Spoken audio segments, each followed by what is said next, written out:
Thank you, Andrew. This is Ramon Gonzalez from Bridgewater Consulting Group. I'm the VP of Solution Design, and we'll get it started here, providing a little bit of background on Bridgewater, as well as getting David up and running here. So, Andrew, if you can go to the next slide, please.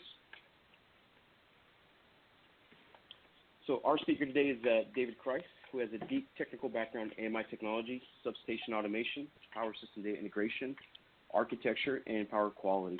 David has about 30 years of experience within the utility, and one of his key roles, again, was working for Southern California Edison as general manager for the AMI Operations Center, as well as a project manager for the AMI Advanced Analytics Initiatives. A lot of the work that David has put in there will be some of the stuff that we showcase today, as well as additional work he's done for other utilities. As part of David's career, he's also been the VP of Smart Grid for Kreiss Johnson Technologies and VP of Product Development for Trends Technologies. David has 2 patents, written numerous articles on power systems analytics, and is a frequent presenter at electric utility conferences. As recently as DTEC this last year. If you could please put your phones on mute. Thank you.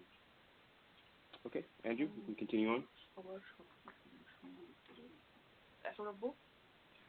So a little bit about Bridgewater Consulting Group. Bridgewater Consulting Group is a full-service management consulting company that works exclusively with utility clients. Somebody's not on mute.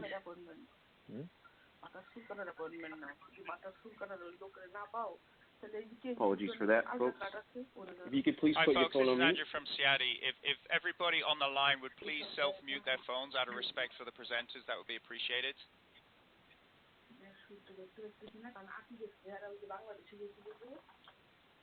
Okay, we'll try to do our best here.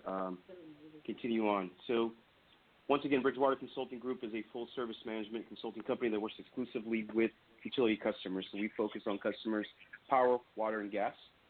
We provide dynamic and versatile solutions to our clients, and we bring a blend of highly experienced utility industry consultants, robust tools, and proven methodologies to all our engagements. We're headquartered out of Irvine, California, with additional locations in San Diego, California, San Antonio, Texas, and Phoenix, Arizona. We're about 150 employees strong and continue to grow.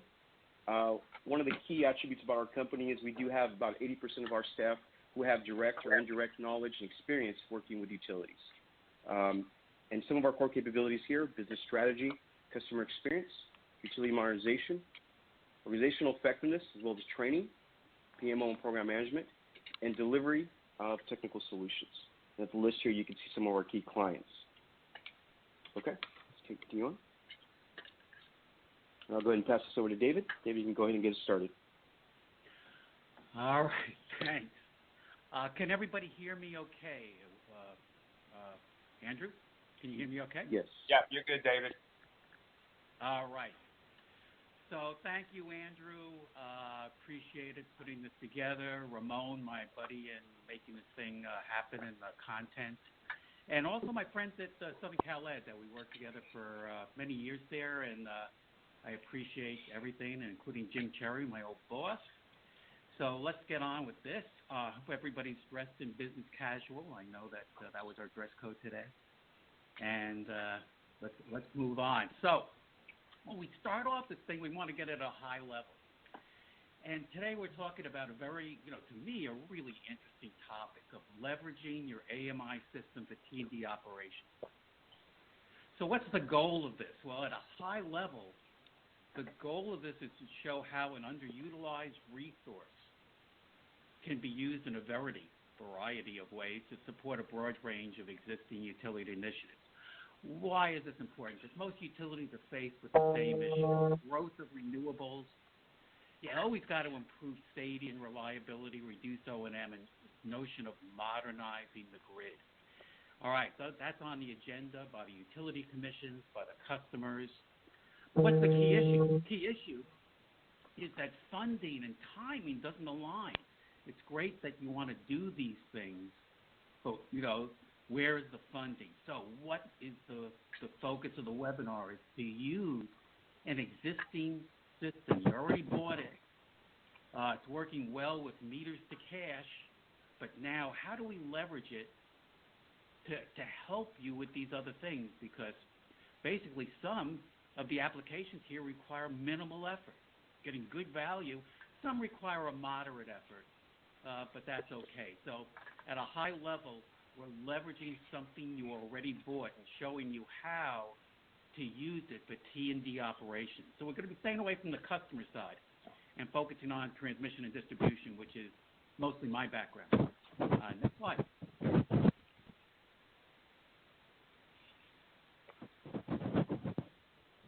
All right, so right off the bat, I want to give you an idea of the summary of the application.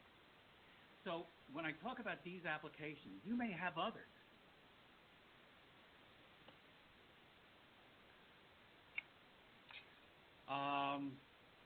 Yeah, somebody said my voice is a little muffled. I'm on my iPhone, and I guess that's the best that I can do with the microphone. So sorry about that. Anyway, so the summary of applications. These applications, research has been done, number one. Number two, the analytics have been developed.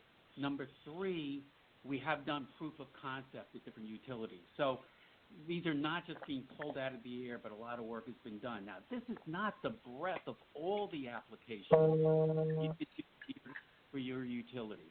There are lots of other things that can be done, but these are ones that we kind of did already. First of all, whoops.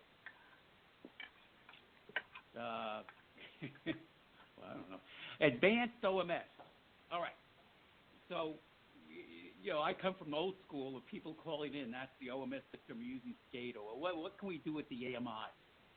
Well, they give you outage and restoration notifications, but we'll talk more about that. They're a little fuzzy.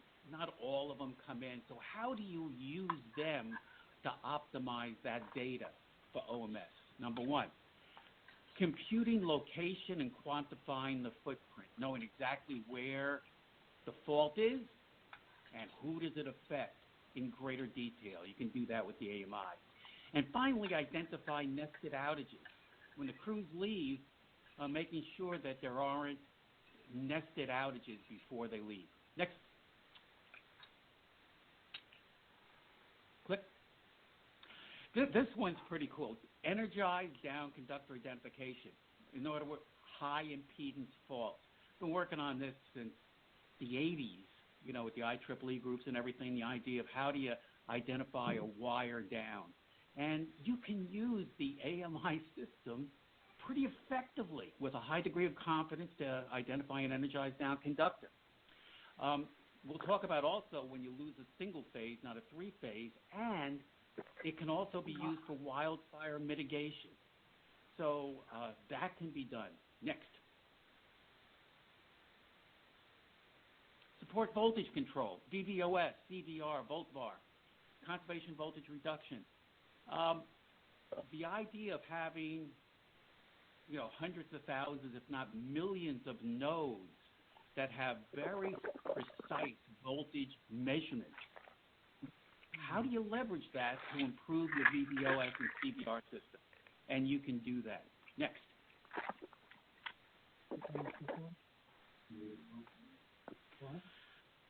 Residential solar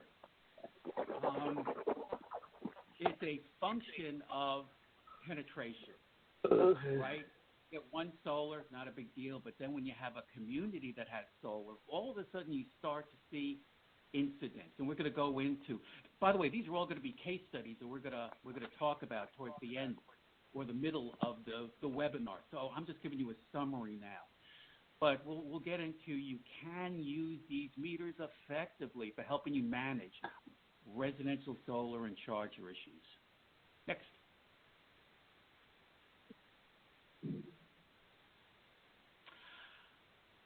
CEATI. How do you use the data to predict transformer? And I'm talking about distribution transformers, not substation transformers, but distribution transformers and cable failures. Can you use the data to do that? And the answer is yes. In some degree, you can use this data, and that's one of the examples we'll do. And finally, the last one. Click. ADMS and DA.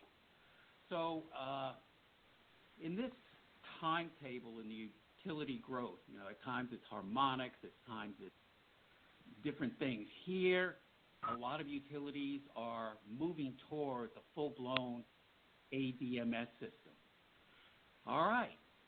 The AMI infrastructure can help really fine-tune that as well. All right. So we're going to talk about those in detail later on.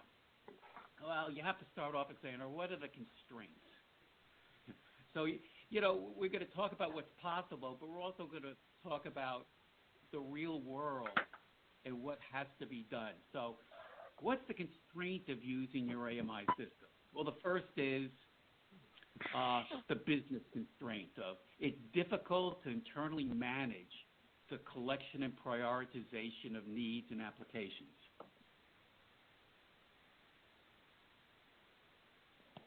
Hold on.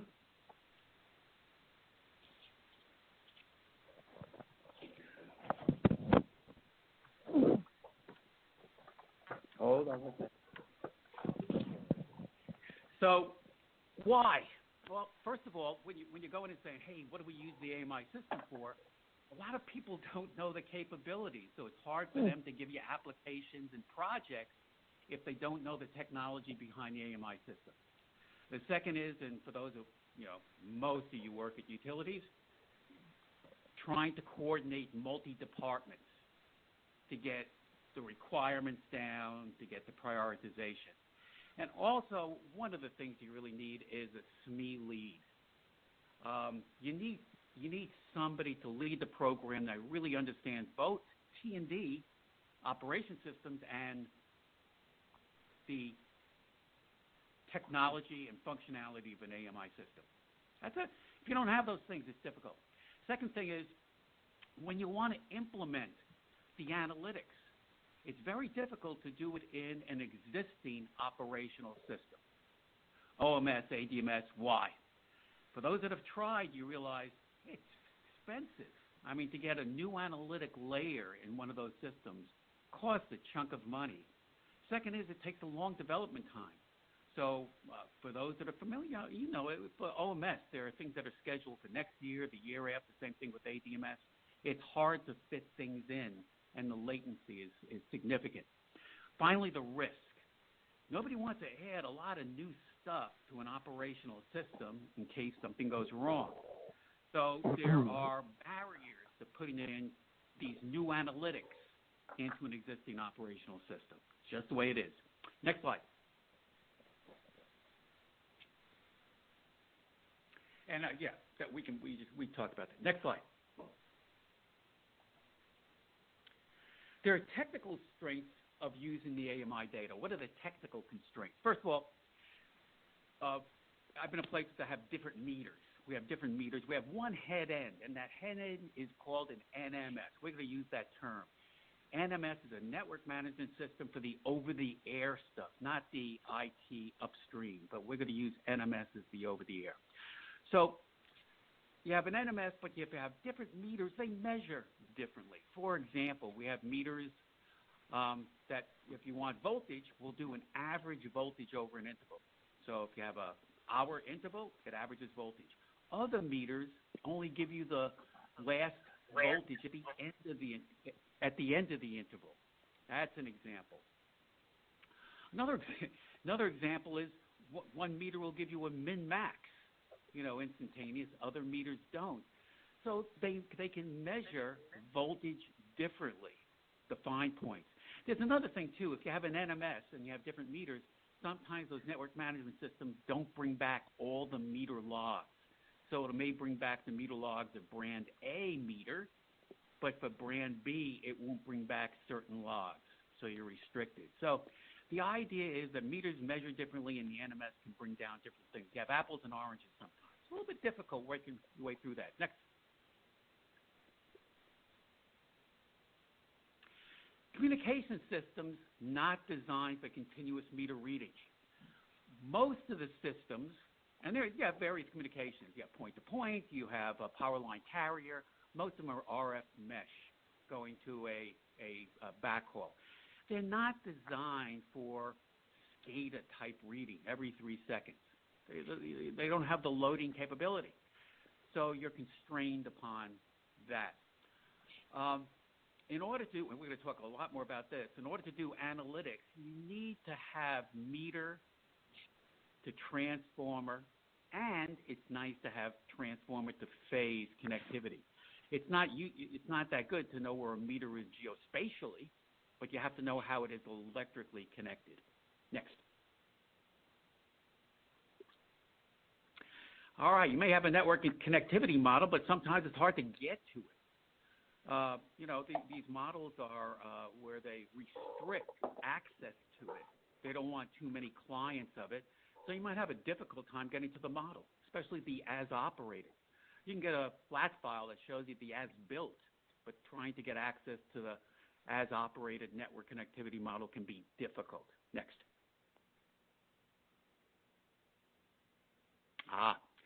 Poor AMI data architecture. AMI data was initially for meters to cache, getting interval data to an MDM and generating a bill. It was not meant for T&D operations. Ergo, you may have excessive latency. We'll talk more about that. ETL systems that create latency. Missing or partial data. You have data coming in, but is the system actually putting all the data in the database? What happens if there's missing data? Okay, dead periods. You may have periods where that data going into the database is delayed. Let's say you're updating the database. When I talk about the database, the meter data repository, I'm going to stay away from the MDM today. Usually you have two different databases, one for all the meter data and then the next one for the interval. That's the MDM, not used for T&D operations. You use MDM typically to generate the bill, and you don't want any other clients on it. So we're talking about the meter data repository. That may have dead periods. Why?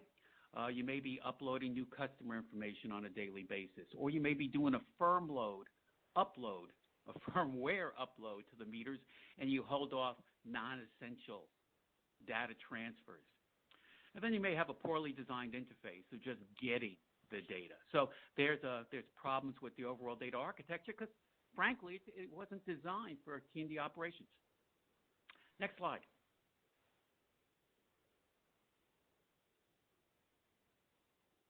So let's talk about the capabilities of existing AMI systems, and I'm going to focus on for T&D operations. Next slide. This is kind of rudimentary, but for those, there's the customers, and you have the meters, and the meters go to a backhaul, and I'm going to, again, focus on the RF mesh. The backhaul may talk to 500 meters. It may talk to 1,000 meters, depending upon the system that you have. But the meters aren't point-to-point directly to the NMS. They go through a backhaul, a concentrator. And that's one of the choke points of the system is that backhaul is only able to talk to so many meters. The data is kind of slow. Some are large chunks of data, so the backhaul is important. So from that backhaul, you're talking through some kind of over-the-air system, public access, cell, private access, but some sort of wire, typically wireless system, to your network management system. So that's what you go through, and meters don't talk to other backhauls. They typically talk to one backhaul. Once it gets to NMS, then it goes through a whole subsystem, and we'll talk a little bit more about it till that way the data gets to your MDM, your data warehouse, customer service systems. So that's basically at a very high level how it works. But meters don't talk directly. They go through a backhaul and then over wireless. Next slide. ABCs of data capture. We're going to be talking at the end of the webinar about new functionality. So I'm talking about meters typically deployed between 2005 and 2015, 2018. That's the majority of the first wave of AMI meters. The new meters are going to have more functionality, and they're being deployed now. Some are not going to come out for a year or two, but we're going to talk about the existing generation. All right, what is the existing generation? What do they measure? Generally, they measure kW delivered, kW received, how much energy the customer is consuming, and for customers that have residential solar, whatever, how much they're giving back to the utility. The meters are net, which means that the meters will only read the net coming back. So if the solar is generating 100 kilowatts and the house is using 90 kilowatts, then only 10 kilowatts will the meter receive going back into the utility. So it's a net meter. It doesn't meter. Okay. So delivered, received, voltage. It does measure voltage. So we'll talk about the different ways. And then finally, the power outage notifications, power restoration. Power outage sometimes are called last gasp or PONs. And then there's power restorations. They also determine the position of the switch and whether the remote service switch is operated. We don't need to talk about that right now. But those are the basic things that it measures. Some reports put out kVA, but basically you find out that for the vast majority of meters that they use a constant for power factor. So they're only really measuring voltage and kW. All right, so that's what they measure. Now, you can set up in the meter the notion of an interval. An interval, you're familiar with the interval for kW, 15 minutes, an hour. These are billing intervals. Well, you can set the same thing up for voltage. And it doesn't have to be the same as kW. So you can set up an interval of voltage 15 minutes or an hour. Okay, so that's your interval voltage. And those measurements go into a table, a log, that's accessible to bring down most of the time. The meters also can do what's called instantaneous or RMS computations. The minimum that I'm aware of is 1 second. So second by second, the meters will measure voltage. And those will be or can be exposed. So they're two separate intervals. One is the average, and the other is built into the meter. We'll call it instantaneous. Two separate things. So they measure both. Now, so they've got that data, and then you want to read the data. So there's three basic methods for reading data for meters, because meters don't generally send you data. You have to ask for the data. We'll talk more about when they can send it, but generally you have to ask for it. There's the notion of broadcast. Hold on a sec.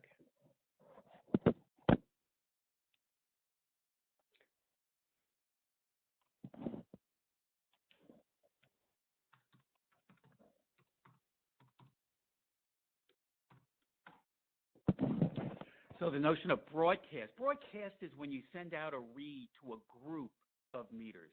Meters generally know their group. It's part of a configuration group, or meters are set up and they say, I'm a belong to this group. So when you do a broadcast, you're not talking to a meter, but you're talking, saying, hey, everybody in this group, give me your data. Now, for a broadcast, you have to set down an interval, maybe an hour, maybe 2 hours, depending upon how big the broadcast is. So why do you set down that interval? Because you don't want collisions. Where do collisions occur? Typically at the backhaul, right? If you have 1,000 meters reporting at the same time, you're going to get collisions, you're going to get missing data. And obviously you don't want all the data to come in from 1 million meters to the same time at the NMS. So you give it a interval or a range of time to report. That means that you're not getting that in real time. Okay? So when you do a broadcast, you have to give it a period of time for all the meters to respond. Second one is a point-to-point, where you can give it a list of serial numbers of meters, and you say, hey, these meters report back to me. Same thing, though. You have to give it an interval or a span of time. So a lot of that is not real time, and you have to determine that depending upon how many meters you're reading point-to-point. The last one is an interactive, where you can get on and look directly at a meter and see what it's reading at that moment. So 2 of the 3 reads, you have to give it an interval. 1 is where you're getting the information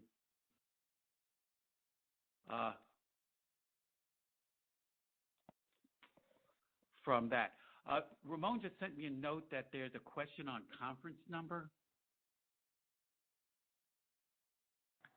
Yeah, so I'm that taking may care be, of it. You're taking care of it? Yep. But brilliant. Okay, next slide. So anyway, that's how meters basically read.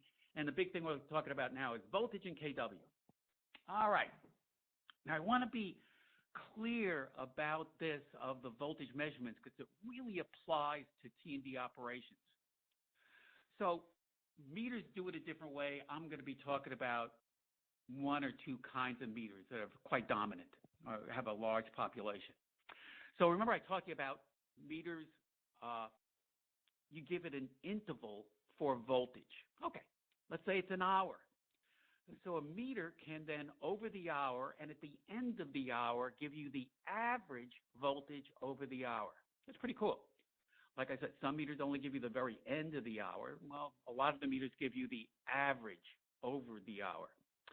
So now you have average over the hour, and it gets stored in a log. That meter can also give you the minimum and maximum during that hour.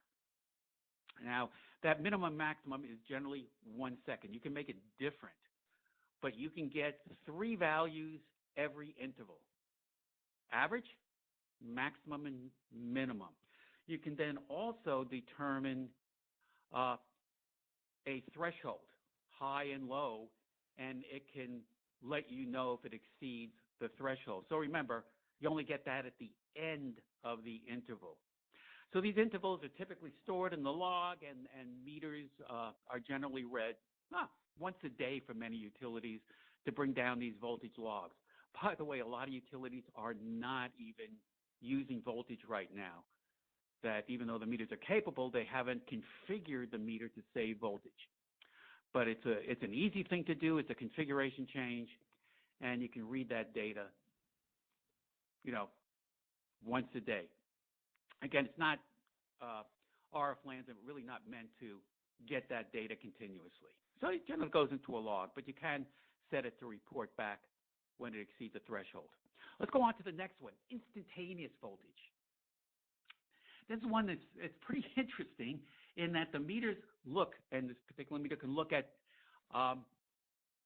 voltage every second. It's computing root mean square voltage every second. You can set up a high and low limit.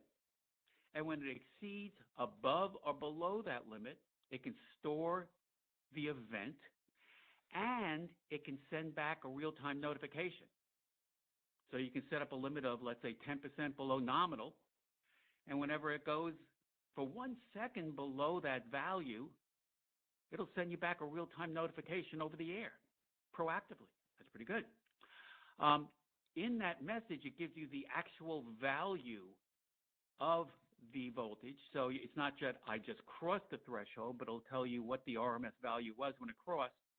And it won't give you values continuously, but only give you a return to normal. So when it goes below the threshold, you don't know what it does when it goes below, but at least you're not getting a lot of stuff. But you will get a return to normal in real time. And that's valuable for some of the applications we'll be talking about. So I want to be clear, that's what it does for voltage. That's what a lot of the meters, the current versions of hardware do, and that's what we got. Next slide. Hey, David, this is Andrew. I'd like to jump in. I've got a question here, if that's okay. Absolutely. So a question from Ryad. Was the statement on meters and what they measure? Some meters measure kilowatts and voltage and assume a PF? Correct. I don't know, and again, I've on 3 deployments, but a bunch of meters. I don't know of any typical meter that measures current, volt amps, and VARs right now. For the older generation. The newer generation will, but I'm not aware of the majority of meters. They don't do that I'm aware of. Okay, great. And I've actually got a second one here, which I think is a quick one. We'll just slip in here too. If data are dumped daily for the interval exceedance, how do the real-time notifications work? Good. So again, the exceedance, and let's talk about the 1 second. Again, it can do for the hour, but let's talk about the 1 second. When the voltage drops for 1 second below the threshold, it'll store it as an event in the log, but the meter will issue a notification over the air that gets back to the head-end system where you get it proactively. It's like a power outage notification. The meters proactively send it out. And like I said, when that message comes in the argument of the message will be the actual voltage. So you got it in real time. Now, when I say real time, with an RF LAN, it may take 10 seconds sometimes 15, sometimes 5 seconds, but it takes a bit of time to get through the RF LAN, depending upon the level of the meter, through the backhaul to the head end. So these notifications, you can get back within 10, 15 seconds comfortably, that notification. Great. Thanks, David. We'll move on. Good questions. All right, foundational activities and system. I'm trying to keep track of time, by the way, but we were delayed 15, so I think we're pretty much good, but let's move on. Foundational activities and system architecture. Next slide.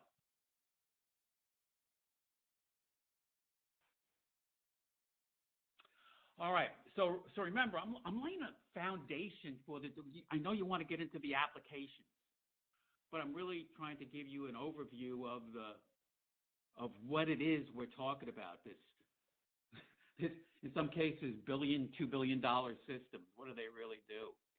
So in terms of the data architecture, you have your RF LAN mesh and a bunch of meters that go through a backhaul. This is animation. Again, I don't have control, but hit the first click on return and see what happens. So a read request goes out. This is general. It goes to a meter. Click again. The meter at some level will talk to the second meter. Will hop, if you will. Go to the backhaul. Click again. Goes to a private or public carrier. Click again. Goes to the head end system. That's your NMS. And then goes to a meter data server. Now, here's what I'm talking about. The head end system rarely stores the data. It has a database, but it stores the information about its activity, the jobs.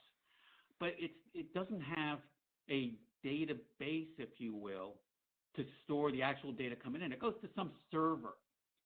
For example, a server like Data Power. That server then is the host of the data, and different things subscribe to the data that's coming in. For example, the MDM that wants the interval will say to that data server, hey, give me the interval data. I'm not interested in anything else. I'm interested in the interval data. So that data server, which is generally not provided by the vendor of the AMI, is really controlling, the data, temporarily storing it and moving it to different places. Then it may go to a temporary data storage, and then through various interfaces, it goes to the meter data repository. Now, there's the hook, that there may be an ETL, extract, transform, and load, that the data comes in, but you may not get the data at that data repository for half an hour, 15 minutes. What data repository? Well, so maybe Teradata, maybe OSI, it may be Hadoop, maybe HANA, but there may be delays in getting meter data to that. And that's a problem, because if you want to use that data for real time, that data's got to get in there quickly. All right. Meter notifications usually are subscribed differently. So a utility may have subsystems like security. You want to get those, if you're getting security alerts coming in, you want to handle those in real time. So you have a different system for subscribing for that. And finally, the outage notifications don't go typically through to the meter data repository because it takes too long, but they're usually a different subscriber. So I want to point out that there are different subscribers to the data, so you can get the data in real time or it goes through different processes. That's your architecture. I have this notion of an analytics platform that's a subscriber, typically to the database. And this is where you get into the architecture nuances, and we'll talk more about that later. But you want to get that data into this analytics platform quickly, and that analytics platform then may want new data.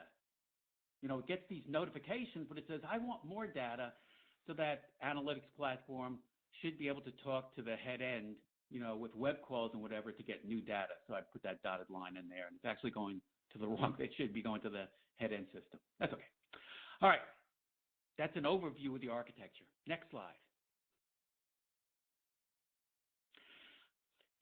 So remember, the old architectures were based upon the data going to MDM for billing. What we're talking about today is an architecture where the data is used for T&D operations. So you have the client applications, VVOS, DERMS, OMS, ADMS. This is data now, or information, if you will, that will use the AMI. Now, why do I have it going into an analytic platform? Because of what I mentioned before. Trying to get these new analytics into a core operational system is costly, risky, difficult, time-consuming. If you put it in an analytics platform, that's a little bit easier. If they can expose information to these systems, it's a lot easier if it's a separate analytics platform. Just my view of it. Now, that analytic platform also has to integrate and get data from those other systems as well. For example, OMS, Network Connectivity Model, SCADA. So for it to do its analytics, it has to get data from these other systems. That's the point of that slide. Okay, next.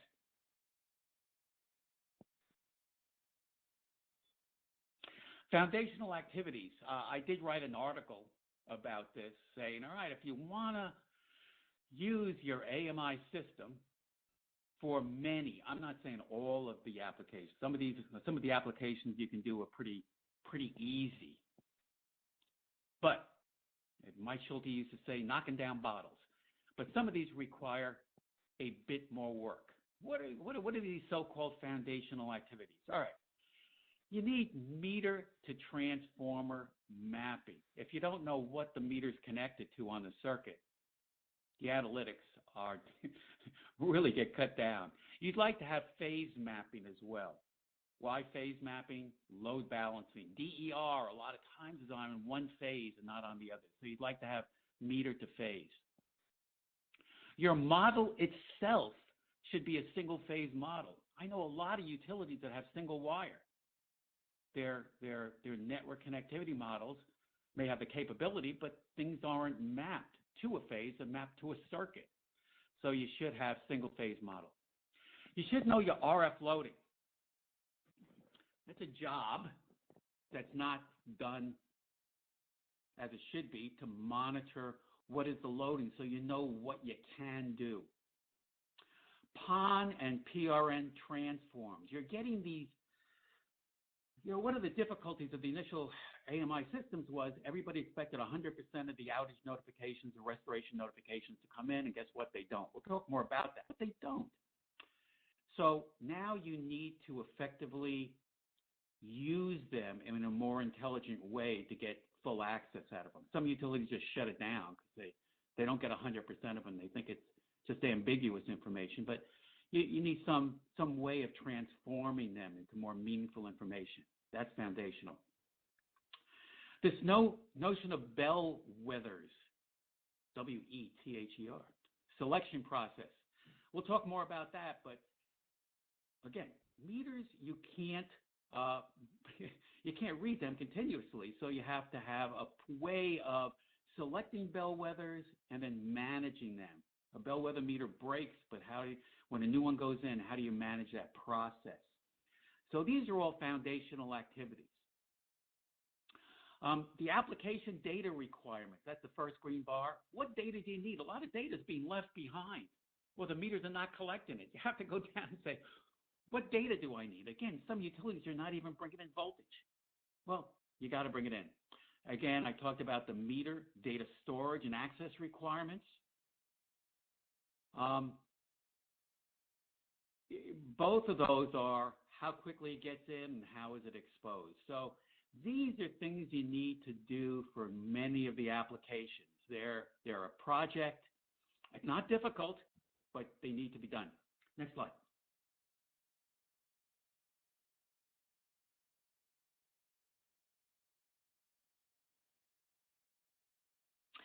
I'm going to go back to this T&D network connectivity model because I know, working with some utilities, I know it's a gap. I want to talk more about it.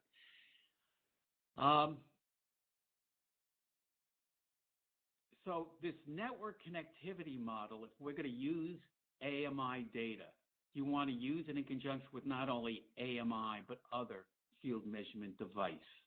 For example, wireless fault indicators, CAPs. You want to have that model where all of that data, all those nodes, if you will, are shown. You want to know where the bloody fuses are, switches are. You want to do it.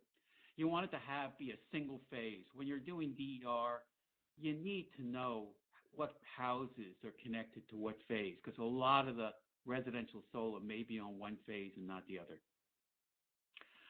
So that's the meter to transformer to phase connectivity. That needs to be built into the network connectivity model. The next one's going to be interesting in that later on, you're going to want to understand where the inverters are, and later on, you're going to want to understand where the chargers are.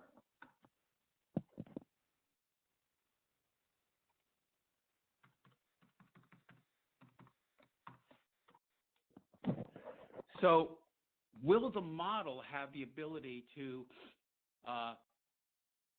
be able to include those nodes? And that's really for the next step. But the network connectivity model should have the ability to add those nodes. Certainly dynamic updating based upon planned, unplanned outages, and network switching. I mean, many circuits, are offline. They've been reconfigured, and you need to know that if you're going to do their analytics. It's surprising how many things have been rerouted. Sometimes they're not being put back for months, but you need the as operated or what it is right now. Provide voltage and load flow computations. In a bunch of the analytics, you're going to have to know from the model, pretty good, not only load flow computations, and they're based upon state estimation, but voltage. What's the impact if I'm going to do this on the end voltage of customers? And finally, and this is a biggie, the key for network connectivity model to support simultaneous clients. If you can't have these analytics access, it may be a great model, but if you can't get access to it, that doesn't help you. So these are things that I'm emphasizing you need to do in order to use your AMI system. Next.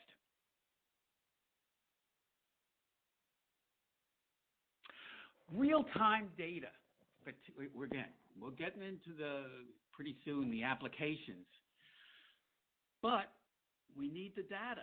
And for T&D Operations, we need it in, I use the word real time. It's near time, right? You need it. All right, how do we do this?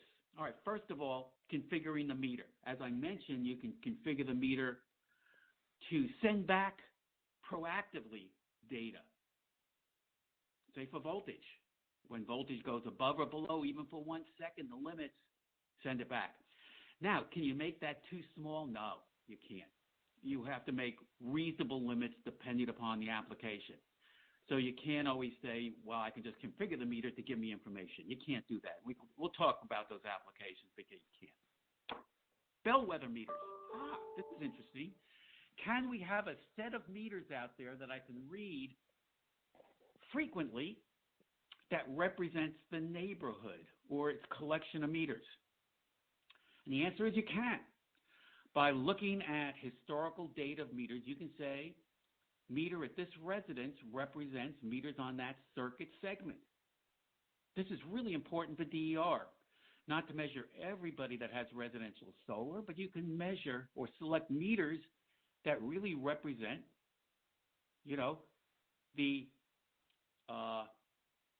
the output of inverters for a given neighborhood. So the idea of using bellwether meters and reading them at short intervals is doable. And then finally, real-time events, a SCADA event, wireless fault. And these events can cause you to proactively read meters. So these are the three methods. One's not better than the other because you use them for different applications. So they're not mutually exclusive. You use them all for different applications. So I want to be clear, that's the method of getting the data from the meters. So we're not talking about reading the meters a day later. We're talking about using the data in near real time. Next slide. Hey, David, Andrew here. I'm going to jump in. Can I jump in with a question? Of course, Andrew. So the analytics platform buffers what gets into the OMS, DMS, ADMS, and contains the business rules as well? Yes.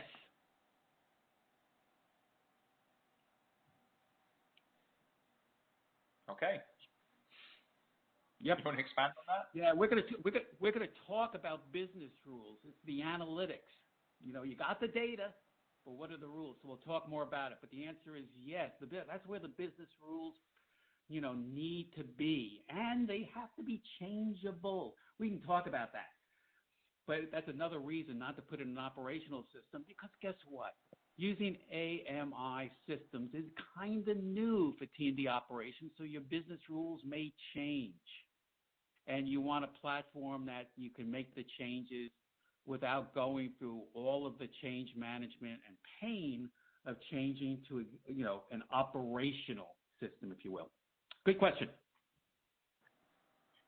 Okay. Thanks, David. All right, so let's go through project selection really quick and get into the thing. So next slide. Project selection. We're going to talk about all the good things, but making it happen, I'm just going to spend a couple of minutes, but it's good to have, as I mentioned before, an AMI application lead. And that lead looks at what are the initiatives that are funded, what's in the rate case, not to create something new. Because remember, we're looking at what an AMI system can do for what you need. And if you don't know what an AMI system can do, again, you don't want to be in that loop of, hey, what do you want to do with the AMI data? But if they don't know what it can do, you're not going to get the results. You need somebody with the expertise. That's that AMI lead that can talk to the different groups, T&D Ops, engineering, Monty Grid. All right, each of them, those groups, have their own initiatives. They're responsible for a project. And this is the value of that lead of talking about, hey, what are your initiatives? What are your projects? And then to brainstorm how the AMI data can be used to support it. So the idea of a general workshop of what can we do with AMI data is not nearly as effective as this. Then that AMI lead, once they get the idea and say, ooh, maybe we can use the data for this, voltage control, for example, that AMI lead can do the research, develop in Python or whatever is some kind of proof of concept, and then put together the business case. That, to me, is the way it could work as opposed to the general workshop and the evolving. So having that person that can do that work can really expedite and make the system better. Next one. We're getting into examples. This is good. Example 1, advanced outage. So this is kind of a summary slide. Advanced outage management. So for the old timers like me, it's the customer phone. Basically, if you got SCADA, you knew about outage. You got phone calls in. That was your main thing. Now you have these meters, and you have a meter at every residence. How do we use the data? So here it's improved reliability and most importantly, reduce savings. All right, you want to get things up and running faster. So it's a more effective use of power meter outage and restoration notifications. And we'll talk more about it. So you get more accurate footprint, faster fault location, identify single-phase faults. Because remember, single-phase faults we'll talk about because they don't come in. You don't get in many cases, I would say, you don't get a lockout from SCADA.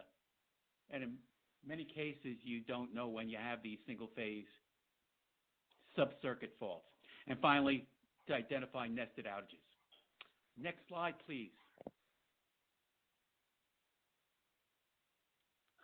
Here's a distribution of faults based upon meters. I'm going to run through this, but it's outages by outage size. And a lot of this is a distribution. So these are not lockouts. These are sub-circuit outages. And you can see many of them occur in the 100, 200, 300 customer range. And some occur even in smaller ranges. But many times you don't get the customers calling in, and outage notifications are limited. But it's interesting for you to do your own work at the utility, look at your own histograms of outages by outage size. Next.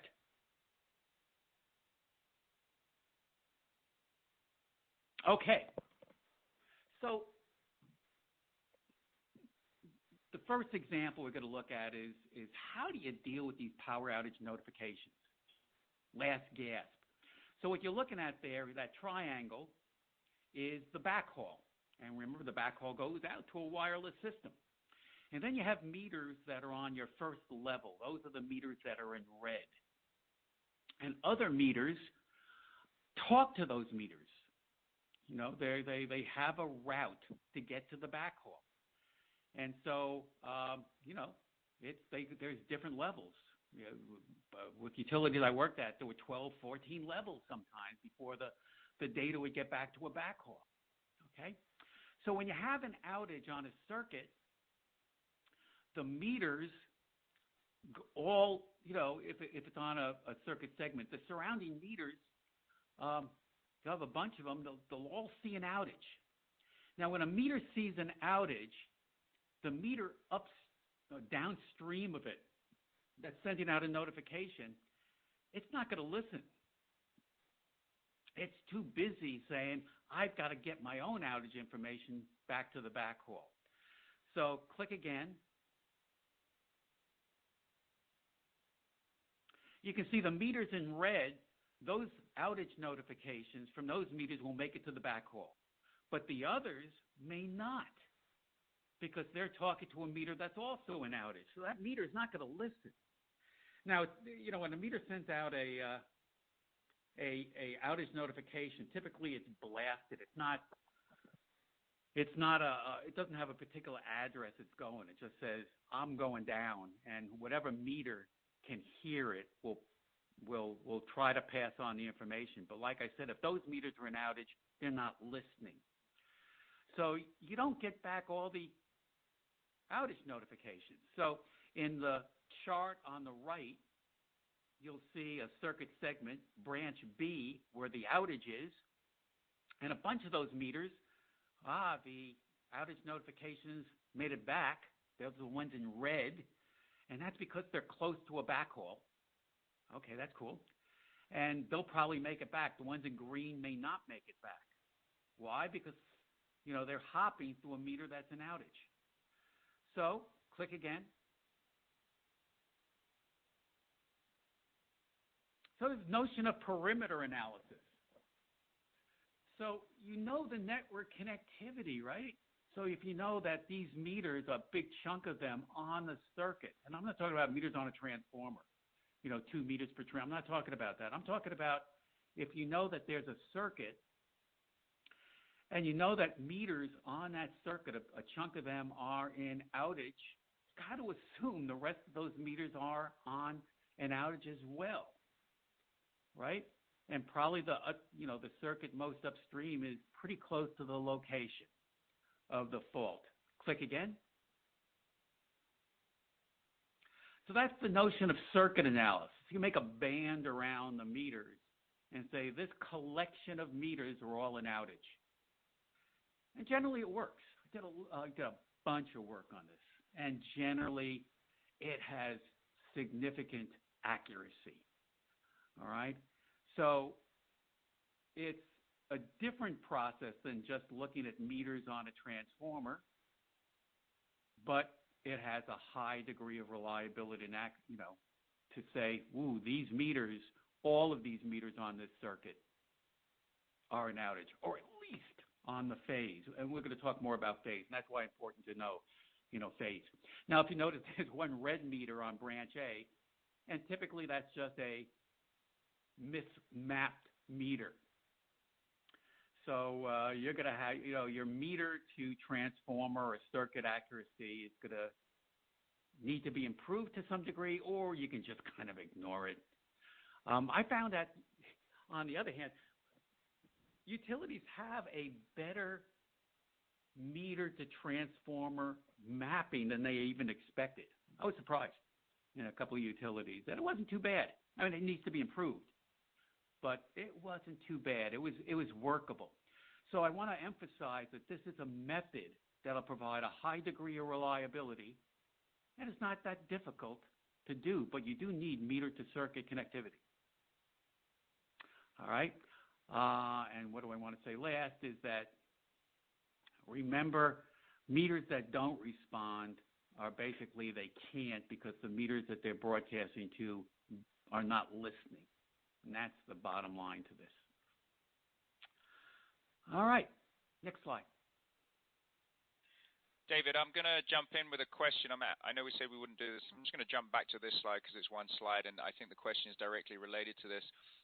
This seems like an inherent issue with a mesh system. On a P2P or P2MP system, all meters would be able to report outages to a data collector or concentrator, right? Well, there are different P2P systems. Point-to-point could be power line carrier or wireless. Again, in some power line carrier, you have the same problem of collisions that I've experienced. In point-to-point, the only point-to-point systems that I know, meaning that there's a meter that's going through a cell tower or whatever, they're few and they're typically small systems, so I don't have the experience with those to answer the question. I know in a next generation, there'll be a point-to-point system, but it's not been deployed yet. So I think that's an answer, is that point-to-point systems could work, except you're having that backhaul of a point-to-point. Will there be collisions? Will it be overloaded? Can it hear everything? And then on power line carrier, I do know there were collision issues on a point-to-point power line carrier.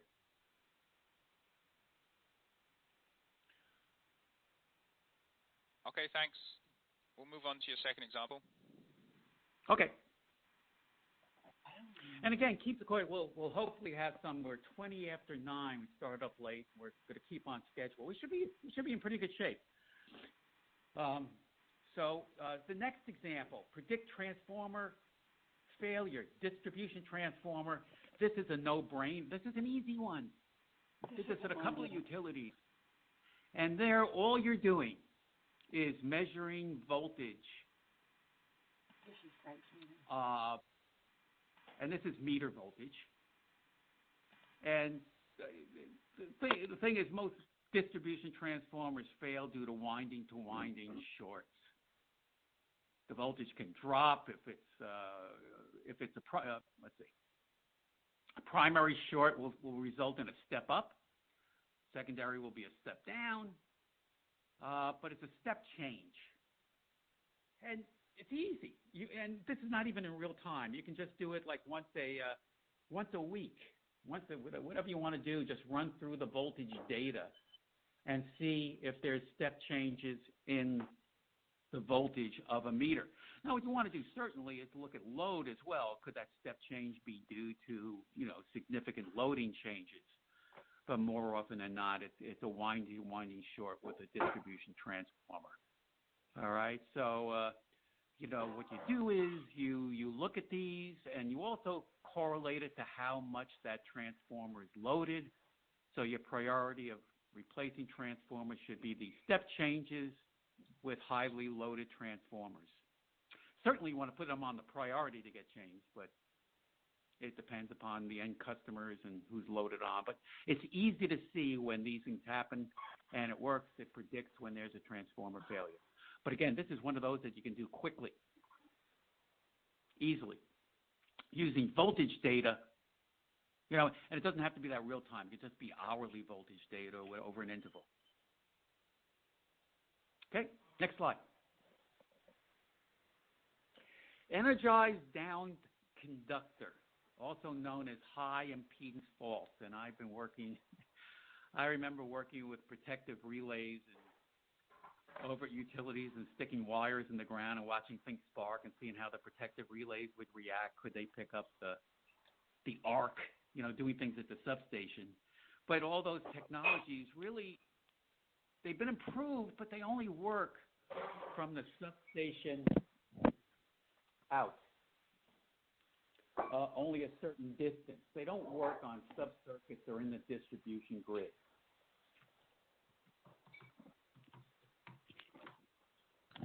So it was great to do some work, and this was work that I did at Southern California Edison. I can say that we presented it at Distributech, some of the findings, and some of what I'm going to show you here was from Distributech.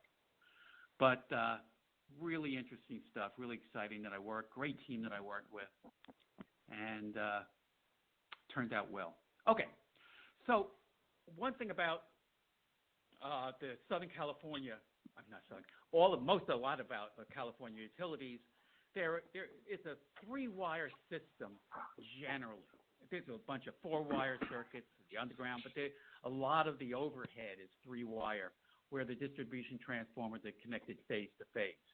And these analytics are based upon that. Now, there's another set of analytics that are based upon four-wire, face-to-ground, but I'm not going to present that. I'm presenting the three-wire. So in this case, the wire can go to ground, and I'm showing a load side energized down conductor. And you can have a source side as well, but I'm showing you the load side example where the voltage drops from 240 divided by the square root of 3. So the voltage will go to 138. No breakers will trip, no fuses will go because the impedance of the transformers stops it, and that wire will be generally on the ground, energized. All right? So the voltage should drop down to 138. At the load side. Again, on the source side, the voltage will typically drop down to 1/2 because it becomes a voltage divider, depending upon the loads. So if it's a wire on the other side, the source side, the voltage may drop down to 120 for a 240-volt system or 0.5 per unit. Okay, next slide.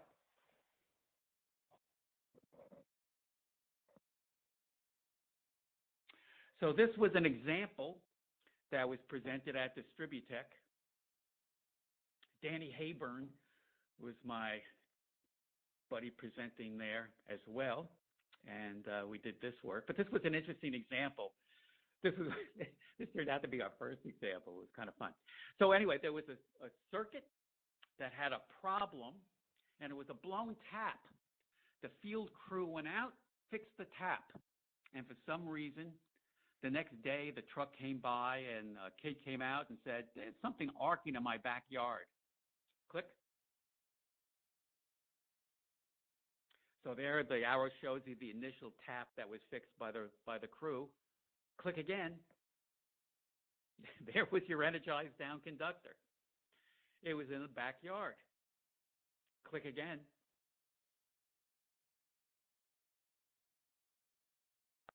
There you go. That's good. So these were the voltages from the meter. It's a plot, but the voltage is on the right. It shows you at 2400 hours, midnight, the voltage at 1 o'clock went from 247 to 159 down to 140. And it stayed there overnight. And that wire was on the ground overnight. Click again. So it lasted for 10 hours. Energized down conductors are more critical when they occur at night because people aren't calling in. During the day, if something drops and if people see a wire down, they'll call the utility company. Many times the wire is not energized because a fuse blew or the breaker, locked out. Or a lot of times we'll get calls and it was a communications cable with the fiber cable that was on the ground. But in a bunch of times, it was an energized down conductor, and this one lasted for 10 hours. And you can see, it was amazing. You can see the crew then de-energized the line, and it got restored around 5 o'clock in the afternoon. So this was one of our first examples, and the voltage, sure enough, went down to around 138, 140 volts. Actual example. Next slide. Okay, this is another example. And by the way, not all these examples come from Southern Cal Ed, but these examples showed, in this case, a wire down, and you can see in blue the location of the down line. And you can see the transformers in red, but a lot of the transformers did not show the low voltage. Now, why? Well, on a 3-wire system, if you have a phase A wire down, meters on phase A to B and A to C will be affected, but BC won't be affected, and sure enough, they weren't. So this is an example of, a wire down, and sure enough, only 2/3 of the meters were affected. So in terms of confidence, not only knowing what's happening at the meter, 1 meter, but seeing all of the meters downstream give you a better picture of, is this for real or is this a false positive? So this is, again, a core of, when you're looking at these things, to look not only at the meter, the upstream meter, but what is the patterns of meters downstream. Next slide.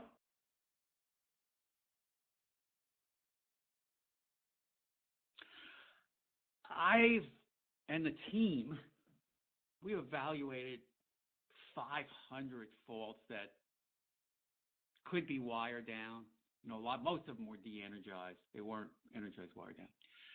But a chunk of them, a big chunk, were 2 events. I call them complex events. And what do I mean by that? It means that when we had the verified wire down, there was a secondary event. In this case, the fuse blew at a tie point, but the wire down was at the other end.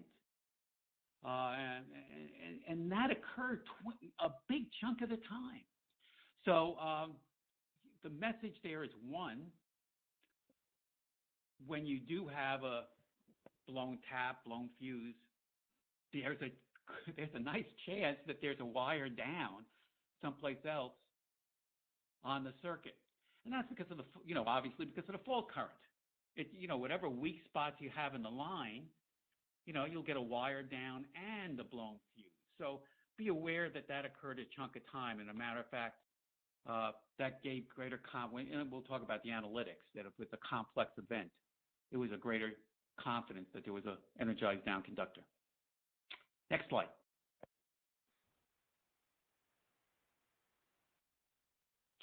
So, advanced analytics.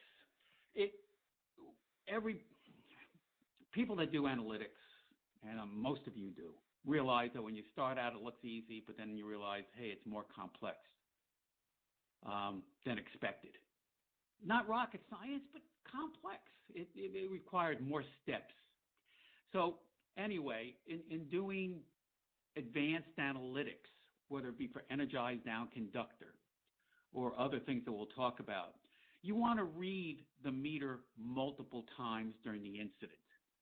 Why? Well, when you get those initial voltages back, guess what? It's a root mean square of that 1 second. It may not be that's what it's settled in at. Maybe a different value when you read them again. In some cases, even when these remember I talked about the voltage notifications going out? A bunch of meters will send them out. you have the same problem that you have with ponds. Not all of them make it back. So you may have meters that did send out a low voltage notification, but there was a collision. They didn't make it back. So by reading the meters multiple times, you really get a much clearer picture of what the voltages are, what's the most upstream meter that's seen it. So you want to read them multiple times. I want to mention one thing I forgot. Certain meters go into outage at different RMS values than others. For example, there's one meter that'll go and issue an outage notification at 80%. Some will go in at 40%. So meters that go into outage at 80%, it's hard to get these low voltage notifications for an energized down conductor because they're in outage. They don't send, they may not be able to send back that data, but they're in outage, so you don't get the 138 volts on a 240, right? So you have to have, working with meters here, that don't go into outage until it's around 0.4 per unit in order to get the data back. So I forgot to mention that. We're talking about meter vendors. And these are things, again, to look at with your meters and see, can your meters do it? There's a little bit more work involved, but that's an important point about the meter. When does it go into outage to do some of these applications? Okay, reading meter multiple times during the incident. And again, you're looking for nested outages at the end, verification, important to do. So you got to have that analytic platform put out web calls or go to that ADMS, say, give me this data on these meters. Click again. Got to be able to recognize patterns. What do I mean by a pattern? On a lot of energized down conductors, the first fault will cause a breaker operation, then a reclose, then you'll get the power low notifications.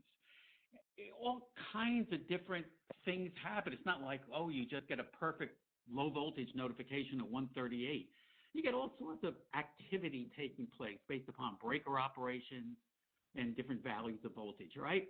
You want to recognize the pattern of the meter, the most upstream, as well as the pattern of the meters downstream. I'm not going to go into pattern analytics, but you have to look at the notion of the pattern because you don't just get one thing from the meter. You get a bunch of messages. Next. You need a library of patterns. Okay, next. Fuzzy interpretation of voltage.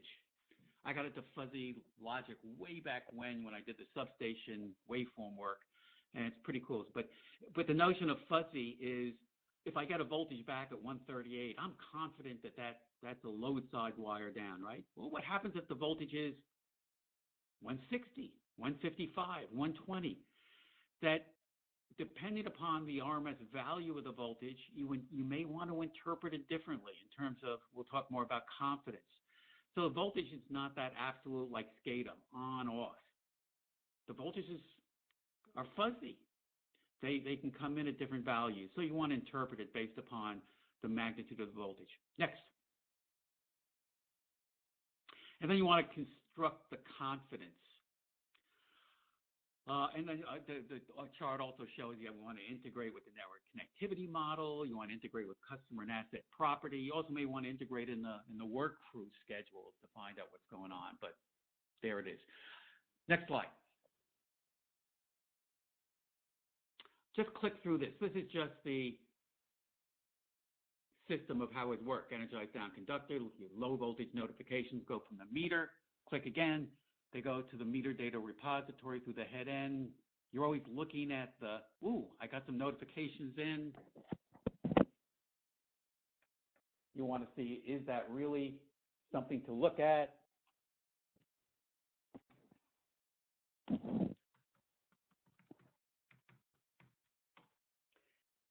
And then you want to do the actual analytics, patterns, rules, estimation, all that kind of stuff. Good, that's the platform. And then you want to take action. Click again. When you really get going with this, you may want to trip the breaker. If you're really high confidence. Okay, click again. You certainly want to expose this to grid ops, distribution grid ops, and let them know what's going on. You may want to send out a truck real quick or dispatch quickly, or you may want to text customers. But there are different things you can do with it, especially during storms when you're prioritization, of dispatching trucks. So anyway, that's a quickie. Next slide. Next slide. All right. Confidence.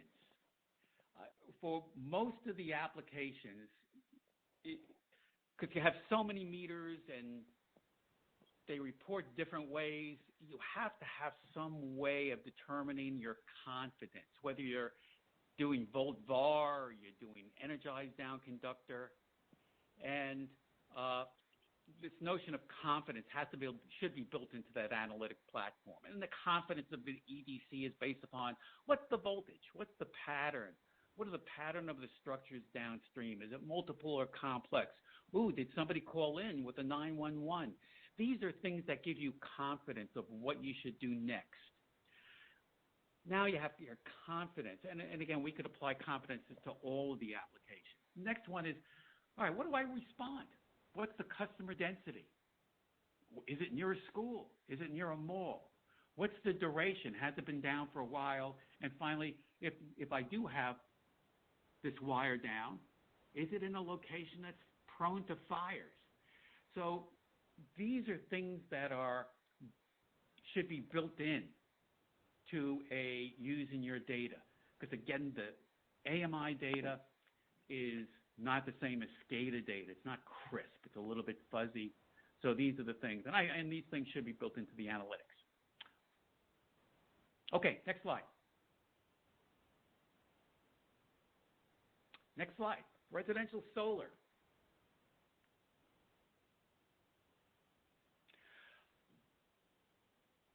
Click once. Okay, so voltage control. My world for 17 years at Dranitz, my world was power quality, waveforms. It was great. It was great. I have a blown disc in my back due to the heavy equipment, but it was great. Anyway, utility manages voltage via things you manage voltage by: capacitors, tap changers. You want to keep within Rule 2. It's important. On hot days when loads increase, generally your voltage drops. All right? So there, and then there's voltage regulators, all kinds of things. But so utility designs a system to get into your neighborhoods that hopefully keeps the voltage up into Rule 2 areas and stuff. So what do you expect? You expect high voltage at the substation, medium voltage if you distribute it, and low voltage at the end of customers, especially at the end of radials. That's what you expect. And you have a system that addresses that with capacitors and tap changes based upon the weather and the load at the substation, right? Okay. Now we have residential solar. Click again.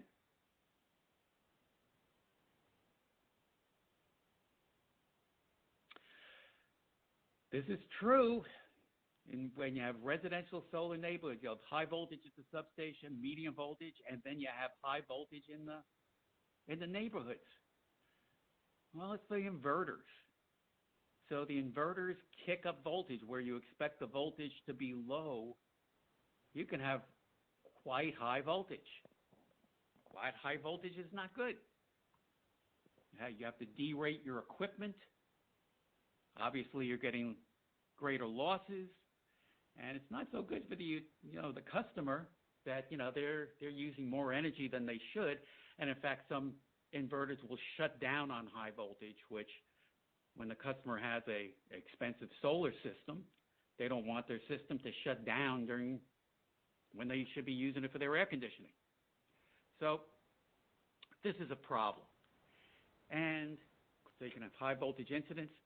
So this is, again, where the notion of putting in bellwethers, because you don't want to set up that voltage threshold so precise where you're getting these all the time. And if the voltage does go up in a neighborhood, you don't have to do things instantly.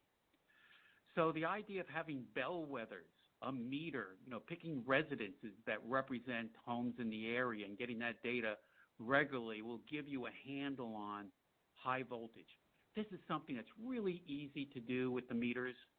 Again, we're not talking about a large expense. We're leveraging your existing infrastructure to support these kinds of incidents. And these incidents are growing, and they'll continue to grow as the saturation of residential solar increases. All right? Next slide. So click it again. All right, so this is just an example of, there's a neighborhood. They have a red border around it of a lot of homes with residential solar. So again, the idea of having bellwethers, you're reading periodically, click. Sun comes up, and the voltage all of a sudden goes from yellow to medium red. That's where the voltage is increasing, and you're reading these bellwethers, and click again. And then the height of the day, they all turn red. So you can avoid this. You can avoid these situations fairly easily. And they are happening and we're getting worse. But you need a process to manage these so-called bellwethers. All right? It's not...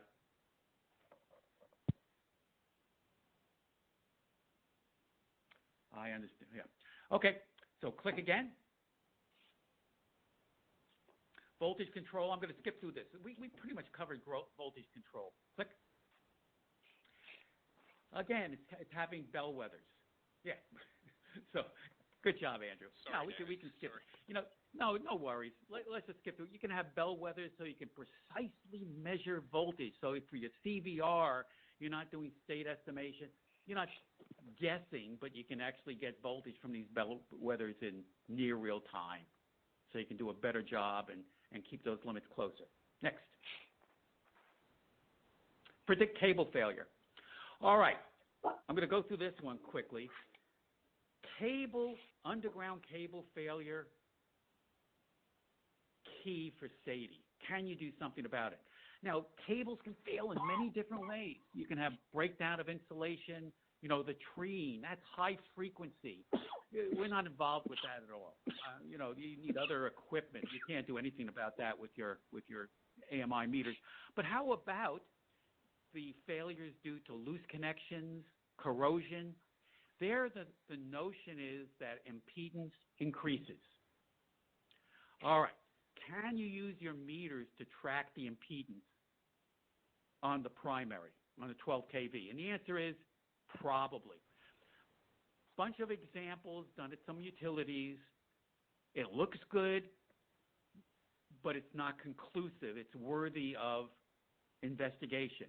So, for example, there's a plot that shows you a failure and what happened prior to it.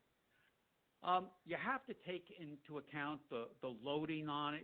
You can't. It's not just taking voltage and plotting it, but you have to do some statistical work to get out what was the loading on that transformer, and aggregate meters together. But it can be done.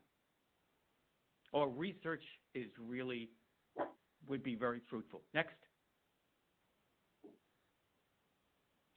Another example. The failure occurred, but the voltage did change. Next. Support ADMS. Next.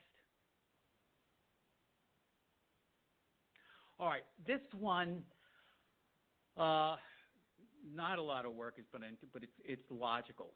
ADMS will be critical. You want to do precise switching. You're trying to maximize the number of customers. So switching decisions are based upon circuit segment load projections. How are these load projections made? State estimation. They're not optimized because of the inaccuracies of circuit load projections. They're going to become more challenging with the penetration of DER. That's going to really throw off the projections because most of the time using data from substations. Here's what I'm putting on that circuit. Well, we can really improve the accuracy of real-time circuit loads as well as the accuracy of circuit voltage. So basically what you do is you look at you don't do things with ADMS by what has happened at that instant, but you do based upon historical data. We're 10 o'clock in the morning. You get the bellwether meters of what the values are now, you project it, and then you apply it against the projection, and you can give much more precise determinations of when you switch load, what's the impact? Where's the optimal switching need to be taken care of? So you're combining historical meter measurements with real-time bellwether measurements, and it will help ADMS activities. Next slide.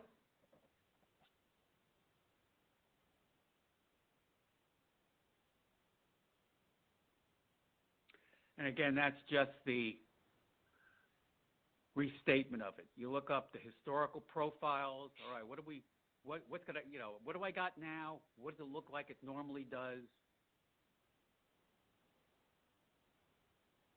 Back into your SCADA loading information, and then make a decision and validate. After you've made the decision, read the meters and make sure what you expected did in fact happen. And it's not only doing, again, loading, but it's doing what's the impact of the voltages at the customer site.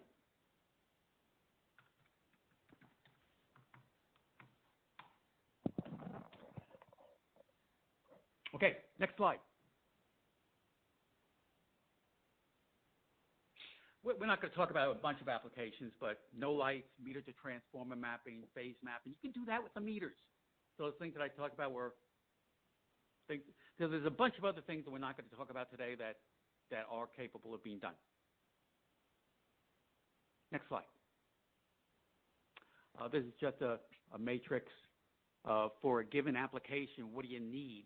So it's an application requirements matrix. Skip past that. Next generation AMI functionality. So I'm only going to take around 5 minutes and then leave the rest open question, but I did want to give you what's coming down the line. And what's coming down the line is really some good stuff. The meters will be able to measure and store, finally, amps, voltamps, and VARs. So the new meters can do that. And that'll be a big help, especially VARs and current in terms of loading and load balancing. Waveform data. They're going to be able to do some waveform. We're trying to figure out what's the best application for it. And it's not going to be like a fault recorder, but it'll be it'll be available in some cases, and then how we expose it and how we use it. Okay? That'll be really interesting, but we're not clear yet. Greater outage and restoration alert success. They know that it could be improved, and they are improving it. New systems will be able to do meter to transformer mapping automatically. That's pretty cool. Remember so when you're changing, they'll be able to automatically know the differences and keep it updated. One manufacturer will be able to do meter to phase mapping. That's pretty cool. So they'll be able to do that. Intelligent data uploading, that'll reduce the RF loading, more efficient ways of getting the data through an RF LAN. Edge applications, we'll talk more about that, but they're going to be putting edge applications in the meter for some of these things. Peer-to-peer communications, that's a fine point. We can talk more about we can't. But the meters will be able to talk not only on the RF LAN, but over the air as well. That'll have some applications and device-independent communications. What do I mean by that? Is you'll be able to, through the system, talk to wireless fault indicators, capacitors, DA equipment. Now, it's not out of the box. None of that stuff is, right? But it'll have the capability to do it. I didn't know the term to use, so I called it device. It's not an open architecture, but it's a device, and you'll be able to talk to other things through that. If you're putting the communication system in for an AMI, you'll be able to use it for other things is the basic point.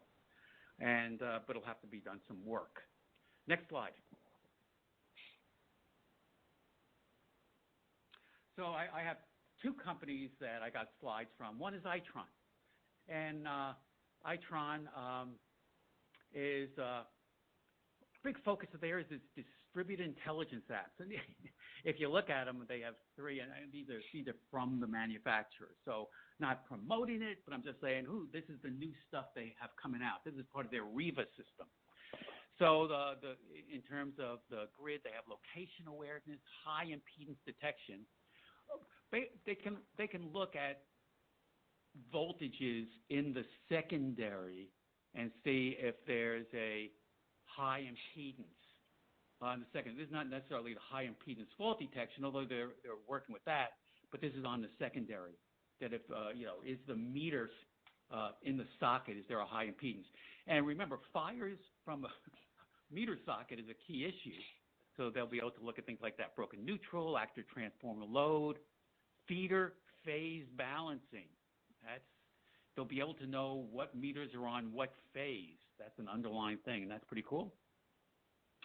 Cold load pickup, they'll have an application for that. Secondary, these are things that they'll be able to do. Consumer load disaggregation, targeted marketing, EV identification, and then DER. So these applications, if you notice, are edge applications, but you're not seeing an end application for T&D operations, because how do you take all the good new stuff they're doing in the meter and bring it up to OMS or ADMS? So there's still some work that needs to be done there, but the major improvement in the meters, and they have a board where we're able to put on programs.